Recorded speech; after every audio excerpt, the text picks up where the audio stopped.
ladies and gentlemen. Good day and welcome to the show. Inside a car today. Thank you for viewing.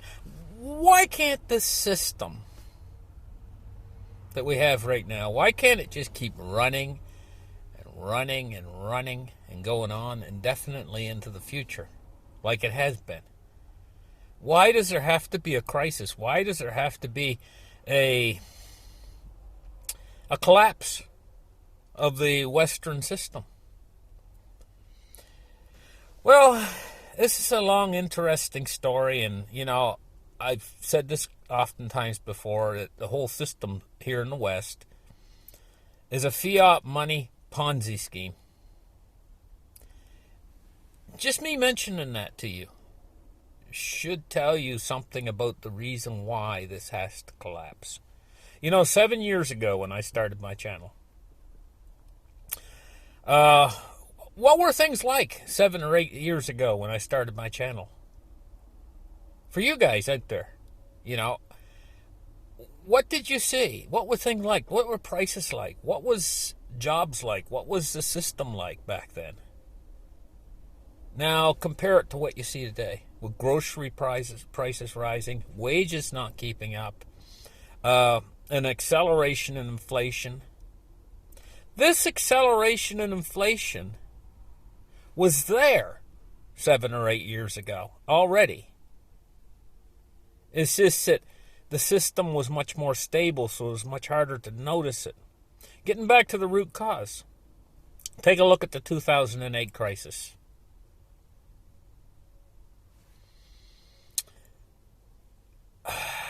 It was a banking crisis in the banking system. Lehman Brothers went down. That was really the kickoff moment. And they said that the system was starting to melt down within the system. Derivatives, etc. within the system. All this money that is spun off from the creation of money itself. See, we went through a period here in history where there was credit expansion. This is a credit-based system. Not only is it a credit-based system, it's an oil-based system. It relies totally upon the petrodollar to make the dollar successful in being the world reserve currency. And so it's a long story how we got to this point. But suffice to say, what happened when the Federal Reserve was created, back around 1913, 1914, was the beginning of this massive expansion of credit through the system. There's a saying, gold is money. Everything else is just credit. And so we've went through this massive credit expansion, relying mostly upon the petrodollar. Since 1971, when Nixon took us off the gold standard, almost immediately the petrodollar sprung into effect through Kissinger going over and ensuring that the petrodollar would remain stable and strong. We went through the King dollar period. But now where are we? We've mishandled the power that we've had in the West of the dollar being the world reserve currency. And we've also expanded our credit beyond the borders of what it should be. I mean, it's way... And we have created all these derivatives within the system. It started, I remember back during the Obama administration, one of the times when they were fighting over the debt limit, the debt ceiling.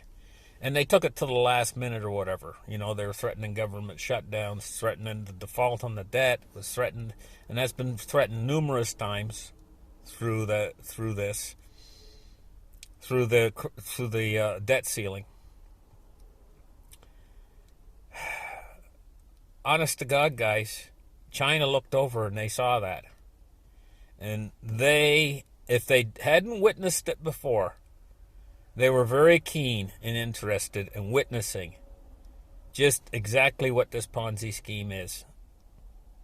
And they basically said to themselves, we don't want a part of this. We want a more sound system. We don't want to be built on a house of cards where we expand the debt beyond measure and then we have to fight against the contraction. And that's where we are right now. And, you know, they made the decision, I think, back then, that they were going to start to separate themselves into their own, and they started to form, the BRICS started to coalesce and form, the BRICS nations. And they haven't let off. In fact, they've been forging ahead with this to unbelievable heights, gaining more and more countries on the side of the BRICS. Make no mistake about it. They witnessed this Ponzi scheme. They know what's going on. They know the real reason why this all is unsustainable. The Fed themselves have said this is unsustainable. And that's what I'm talking about on this particular show. I'm talking about the unsustainability of this credit system, credit-based system that we have right here that's built on the foundations of a Ponzi scheme. It relies upon exponential growth on a finite planet. So what happened was, we were going along from 1914 up until 2009 with credit expansion and an expanding monetary system and an expansion also in the real world. People were going to new countries, they were building new factories, they were cutting down the rainforest. We all remember that, the cutting down the rainforest, right? For what? For money, to expand the system. But they hit a point in 2008 where the real world stopped expanding and it started to contract. And this led to an enormous contraction within the monetary system. So what they did was, they did something that was totally fake to solve this problem. They continued to expand the monetary system while the real world went into a contraction in 2008 and 2009. So we had an artificial expansion of the monetary system that supported the rest of the system. And China helped in this a lot. You know, China built bridges to nowhere. They built cities the size of Chicago, requiring a tremendous amount of material, and this simulated expansion. But you can only simulate it so long. You can only build so many ghost cities. Now we've reached that consensus point again. It's very similar to 2008, 2009. And the same thing's going to happen to silver as happened. You know, I don't want to get sidetracked from what I'm trying to tell you is we are at a critical juncture right here where the BRICS nations want to separate. They want to leave. They want to form their own currencies. They want to form their own currencies using gold as the backing or backbone and using digital or ultra-modern methods and techniques of creating a currency that's related to like cryptocurrencies sort of thing. And they're hot on for this right now because they realize that if they can separate enough from our system is sinking. They don't want to sink with it. And in fact, they want more than that. They want to become the big cheese. The United States has held the power of being big cheese for a long time. But they don't want to get involved in a firefight, an actual firefight with the United States, because the United States has the most powerful military on earth, by far. Put all the other countries on earth together, all their military budgets, and they wouldn't amount to the United States. But it shows you how far we are in debt, that now servicing that debt has become more expensive than our military expenditures. I'm sorry, but the whole thing's unsustainable, especially now that a good chunk or consortium of countries that make up the BRICS, it makes a huge part of the world itself, are now moving away from the dollar. They're saying, no, thank you. And in fact, they're making efforts as fast as they can. And this is what this is all about. This is what these wars are about. But make no mistake about it, they do not want to get into a full-fledged firefight with the most powerful military on earth. They don't want that, especially a full-fledged firefight that involves nuclear. They don't want that. They want to see us collapse and perhaps even help it along because of how they're going to benefit. How if the United States is not the world reserve currency any longer, then what is? Well, we don't know yet. And they say, well, nothing can replace the dollar.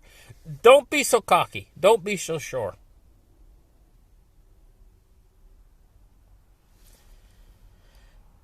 Don't be so exceptionalism. Pride cometh before a fall. In fact, the whole thing is unsustainable. We've got the banks right now. What's going on with the banks? Well, the Federal Reserve, they're pulling the funding program. The bank term funding program, they're pulling it. And in fact, the banks and the banking system, they're going to have to start holding a 10% reserve again. We went through a short period of time there. Not only are they pulling the bank term funding program, but we went through a very short period in time where the banks weren't required to carry a reserve or a reserve ratio. The Fed has just said, and it's just happened, sorry, but now you're going to have to be on a 10% reserve again. And these banks don't have the capital liquidity to stand up to that because of what they've just went through, raising interest rates. I mean, they've lost a tremendous amount of money, and there's a good measure of banks in the United States now. And you're going to see it soon. Now that these new laws are taking effect, you're going to see the effect of this. We are in full-blown collapse now at this point.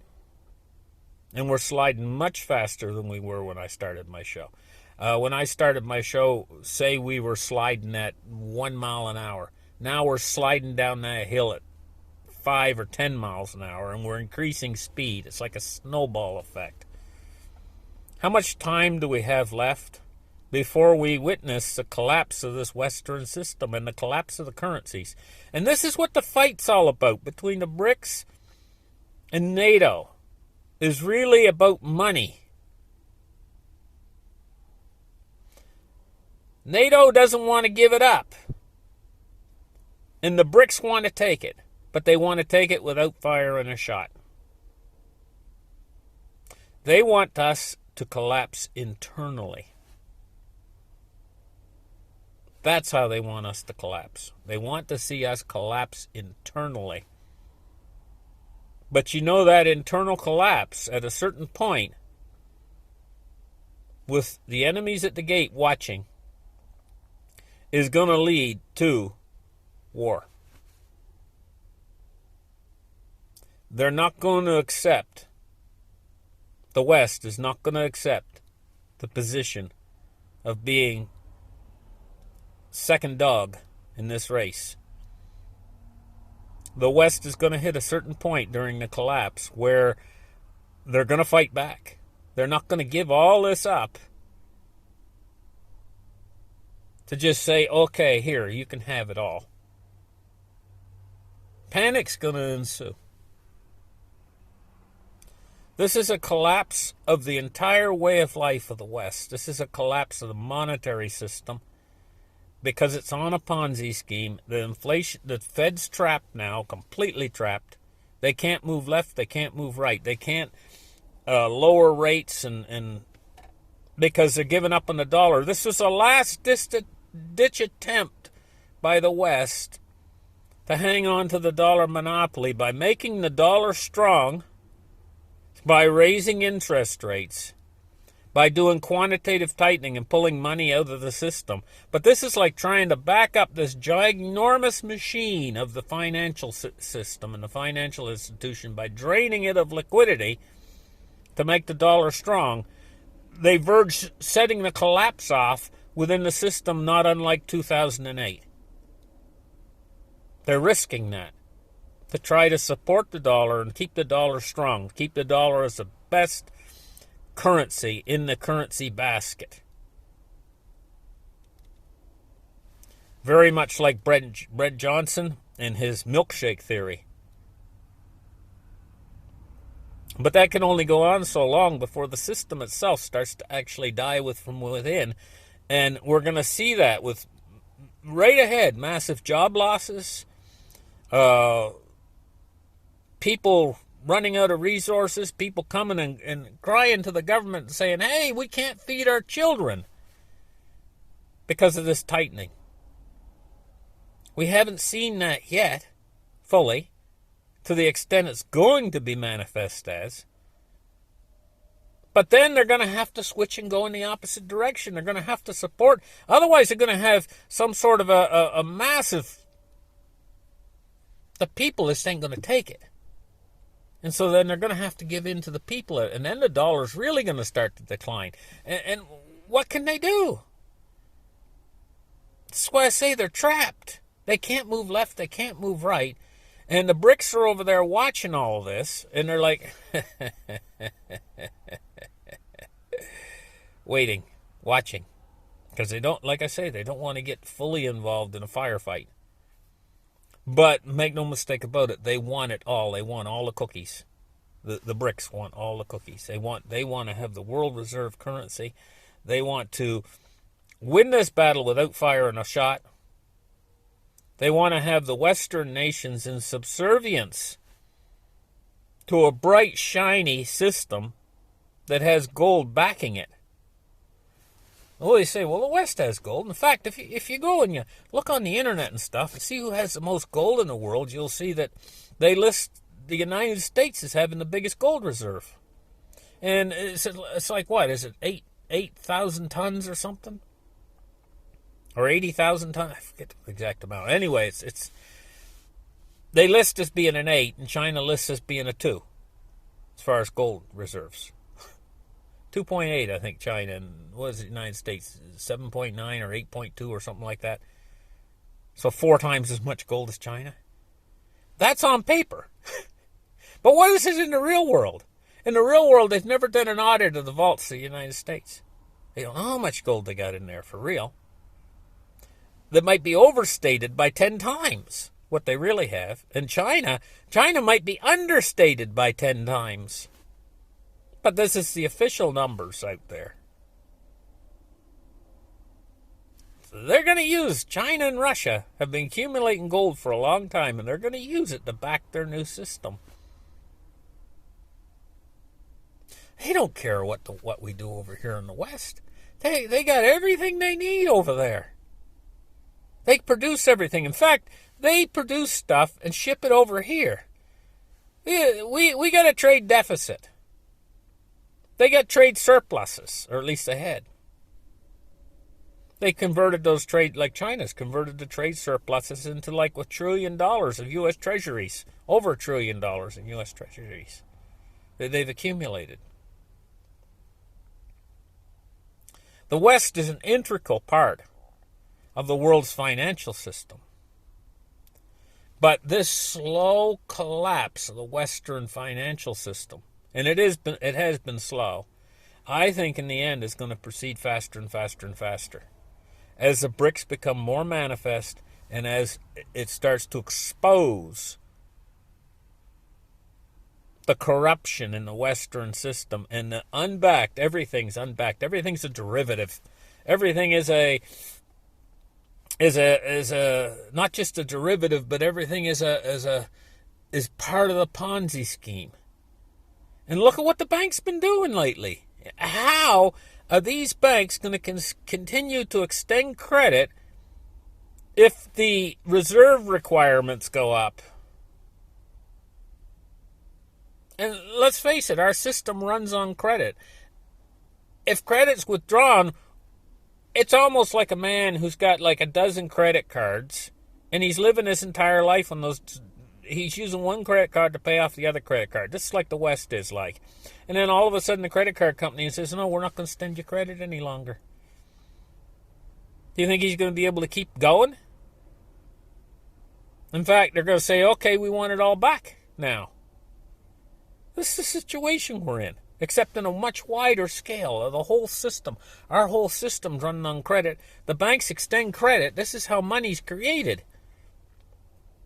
And the Fed's taking that away right now. Right now.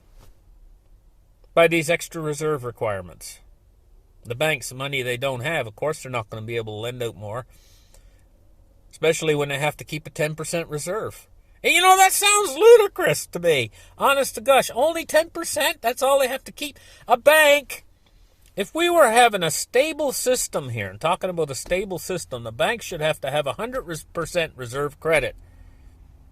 They should have to have all your money in the vault. This is over, guys. Just to move to a 10% reserve requirement, this is over. Thank you guys for listening. Like and subscribe. And we'll catch you in the next show very soon. Bye-bye, guys.